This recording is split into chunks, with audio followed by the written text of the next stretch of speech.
Yes, my friends, the S Pen is indeed back inside the phone, and I am so excited about that, but several folks asked for this video, so this is a comparison between the S22 Ultra and the S21 Ultra. Hey s'mores, I'm Shannon Morse, welcome to Morse Code. Let's do a versus episode. This is going to be a quick versus episode between the S21 Ultra and the brand new S22 Ultra, which you can see on my top-down camera. Also, huge shout out to Kevin the Tech Ninja's wife who made this brand new tabletop backdrop that I am using here. I think it looks lovely. Let me know what you think. I think it's a nice upgrade from my scuffed up white table, so I'm really happy with this thing. So should you upgrade if you have an S21 Ultra? That's the question for today's video. Now, not including any trade-ins, carrier pricing, or discounts, the base retail price stayed the same for both of these models at $1199.99 for 128 gigs. But that increases from there given the upgraded storage options that you now have available in the S22 Ultra. Both of these phones are IP68, neither support micro SD cards, and neither include chargers in the box,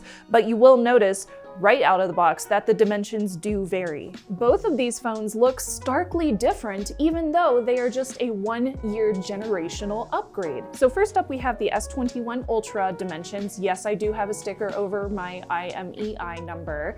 This one is 165.1 millimeters by 75.6 millimeters by 8.9 millimeters, and it weighs 227 grams. You will also notice that it has a different colorway to it. On the other side we have the S22 Ultra, and this one is 163.3 millimeters by 77.9 by 8.9 millimeters. And this one weighs just a little bit more at 229 grams. Now this one does have a very square frame, but it does have those curved edges, so you can easily swipe to your side menu, for example, and it does have the S Pen built in right at the bottom, as opposed to just supported.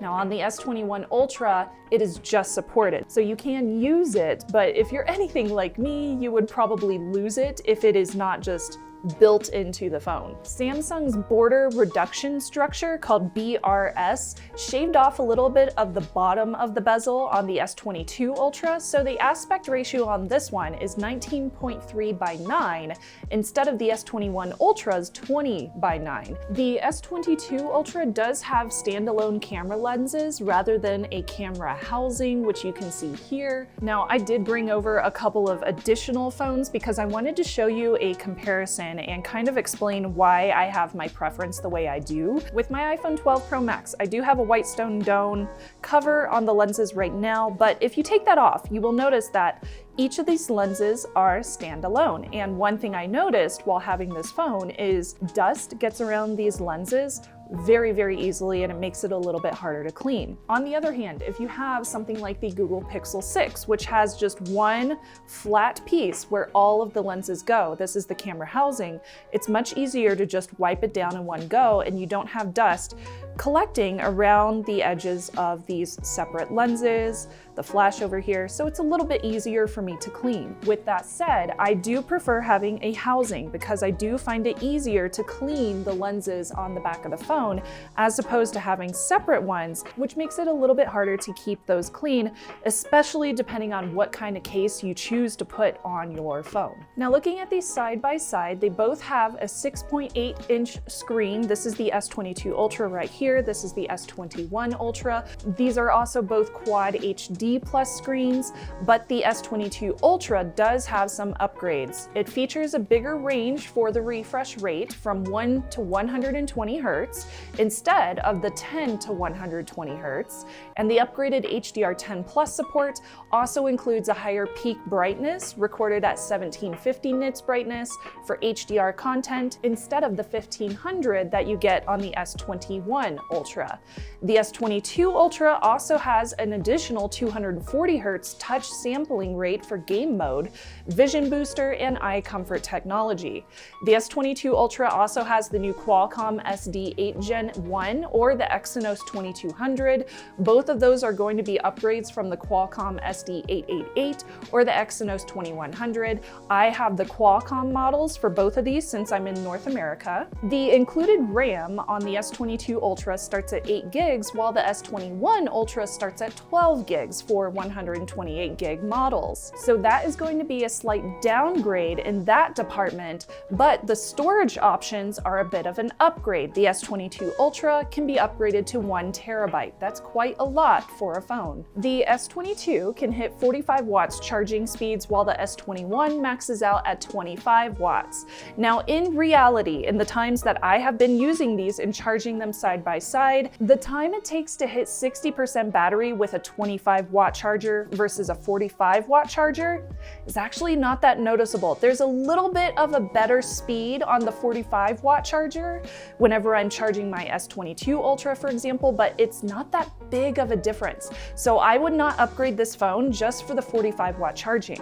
They both also do 15 watt wireless charging, and there is no noticeable change in the charging speeds if you put these both side by side on a wireless charger. Now, if I test battery side by side with video streaming like I am doing right now, I found that the S21 Ultra does a little bit better than the S22 Ultra. In gaming, the S22 Ultra does do better, probably because it has that higher efficiency refresh rate variance going from 1 to 120 Hertz. Now, I'll go ahead and pause these videos because I want to flip these back over and talk about the cameras. On both the S21 Ultra and the S22 Ultra, they have these quad rear camera setups. Both of them have 108 megapixel lenses. They also have the 12 megapixel lens and 2 10 megapixel lenses. On the front, both of them also have the 40 megapixel front-facing selfie camera lenses. Now, this one has an upgraded 108 megapixel lens because it has a better sensor. So the sensor in this one has a wider aperture and it has a brighter lens, so it can collect more light, which means you should be able to get better pictures in darker scenarios. Also, Samsung has said the S22 Ultra has 48% shake reduction compared to its predecessor, which is good for image stabilization. Now, both of these have very similar setups, so here are a few comparison shots. I also shot some video tests side by side between the two, so take a look, let me know what you think down below. I would love to get your judgments on these pictures side by side as well. I'm holding both of these smartphones at the same time, so hopefully I don't drop them, but this is a test recording on the S22 Ultra as well as the S21 Ultra to see which one sounds the best, how they look, and just get a general idea of which one looks the best out of the two. This is a test video recording on my S22 Ultra, which can be seen right here, and the S21 Ultra, which can be seen right here. This is to test both the video as well as the audio to see how they look in comparison to each other, as well as to see how the stabilization does. We're also going to see how the audio sounds. Let me know what you think, and check out some of my weeb collection up here in the meantime. Wow, so cool. And before anybody says anything, yes, I did record and take these videos in vertical mode because that way it's easier to see them side by side. Don't at me if you don't like vertical mode, I fully understand, but this makes it easier for me to show these side by side as well as put them on social media. So a big question I've seen a lot of people ask is, should you upgrade from an S21 Ultra to an S22 Ultra? And you know, to be honest, I don't think you should. Unless you are a die-hard S Pen user, then you have probably been missing the Note line and you want to upgrade to have that built-in S Pen.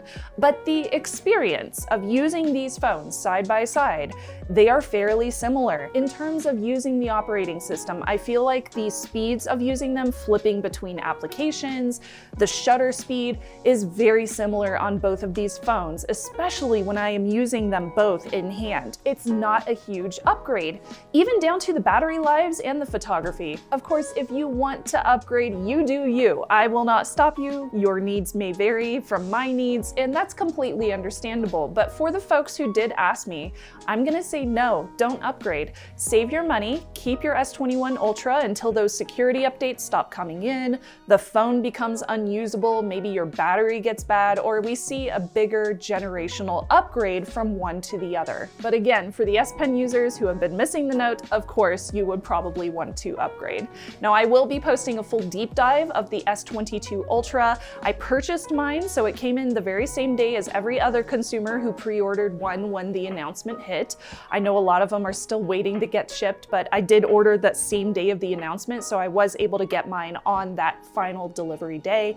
Anytime I get a new phone in for review, I do try to give it some time for any potential updates to drop and to give you a more in-depth review of my actual usage. So if you have any questions about the S22 Ultra, drop those down below in the comments. I will be reading and replying to the comments for this video. Thank you again so much for watching and subscribing. I'm Shannon Morse, and I'll see you next time.